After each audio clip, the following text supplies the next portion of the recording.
Hello and welcome to Learn Spanish on SpanishDict.com.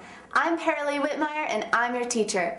Today you'll be learning about food vocabulary as well as definite and indefinite articles like el pollo, la fruta, unos huevos, unas papas, y mucho más. ¡Vámonos!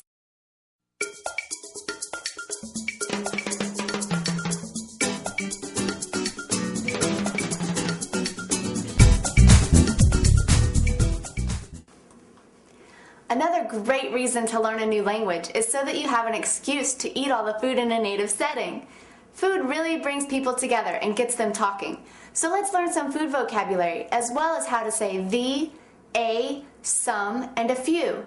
These words are really important, especially when it comes to ordering in a restaurant. As you have seen in the past few lessons, nouns can be masculine or feminine. Some nouns are easy, like men and boys are masculine, and women and girls are feminine. But what about an egg or a potato? How do you know if it's masculine or feminine?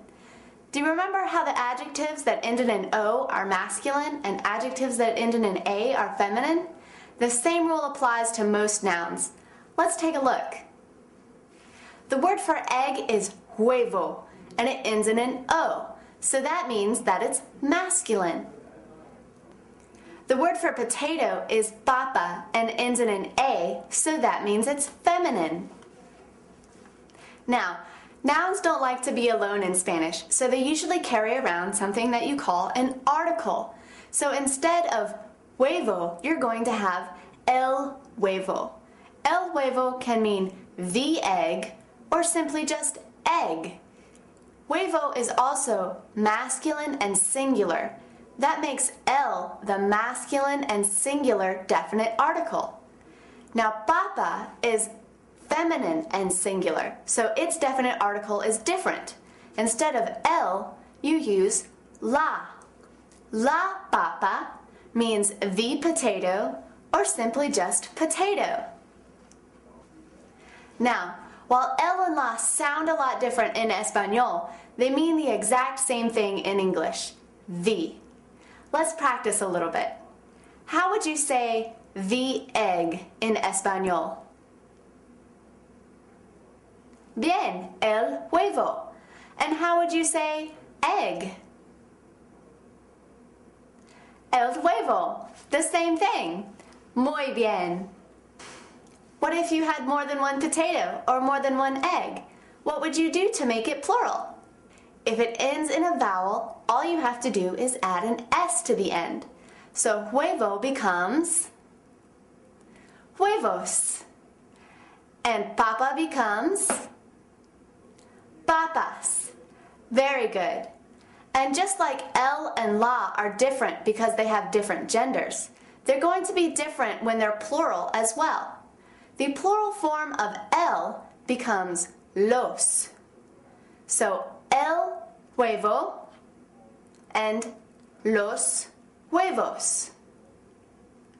La papa becomes las papas. Now, keep in mind that if the noun is plural, the definite article also has to be plural. Just like if the noun is masculine, the definite article has to be masculine. Are you ready for some practice? How about el queso? El queso is the singular masculine form of cheese. El queso. First, let's take it in steps. How would you make queso plural? Add an S to the end. Quesos. And do you remember the plural masculine definite article? Los. So if el queso is the singular form, what's the plural form? Los quesos. Articles can also be really helpful if your noun doesn't end in an O or an A and you don't know what the gender is.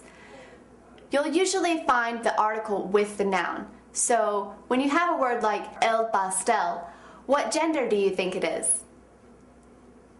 Masculine. El is always masculine. Now, you can also tell the gender of a noun just by memorizing a few extra rules rather than just the O or A. Most nouns that end in an E are going to be masculine as well. A lot of nouns that end in a consonant are also going to be masculine. You can check out more gender rules at the Spanish reference, but we'll talk about that later. Now, let's try el pastel. Do you remember how to make words plural that end in a consonant? You add es. So what is the plural form of el pastel? Los pasteles. Perfecto. One more, just for good measure. How would you make el cereal plural? Los cereales. Muy bien. Repasemos. There are 4 definite articles, one each for singular and plural, masculine and feminine. Can you tell me what they are? What is the singular masculine definite article? El. And the singular feminine? La. What about plural masculine? Los. And what about plural feminine? Las. Every single one of these words means the. So don't get tricked by the fact that there are 4 forms in Espanol. Okay, you have learned a lot in this lesson about definite and indefinite articles, but you'll probably use definite articles a little more often, so let's practice with those and get to the conversation. I'll show you a picture of a different food item or a drink, and you can tell me if you want it. If you want it, you say, quiero, and then the food. If you don't want it, all you have to say is no quiero. Quiero or no quiero. Por ejemplo, if I show you this picture of las frutas, if you want it, say quiero las frutas. If you don't want it, say no quiero las frutas. ¿Listo? Practiquemos with my favorite meal of the day, el desayuno. El desayuno.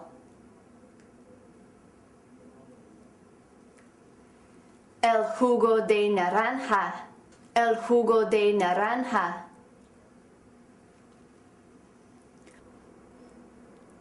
Los huevos. Los huevos.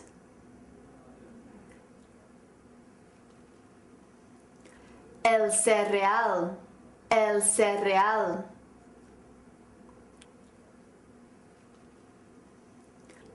El té.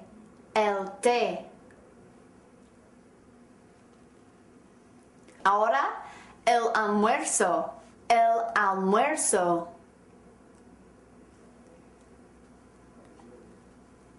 La sopa. La sopa.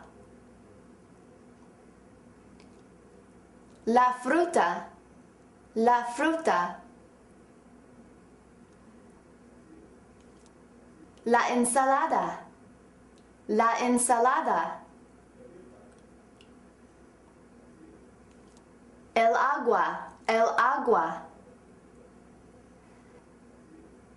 Y finalmente, la cena. La cena. El pollo. El pollo. El arroz. El arroz. Las verduras. Las verduras. La papa. La papa. El pastel. El pastel. Perfecto. Es todo para hoy.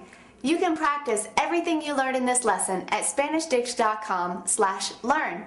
There you'll find flashcards for all the vocabulary in this lesson, as well as quizzes, the forum, and video chat. You can also enroll in the course and we'll keep track of your points for you, and you can compare yourself on the leaders board. If you have any questions about definite or indefinite articles, or you just want to learn some more food vocabulary, check out SpanishDict.com/reference. As always, everything is completely free. Until next time, hasta luego!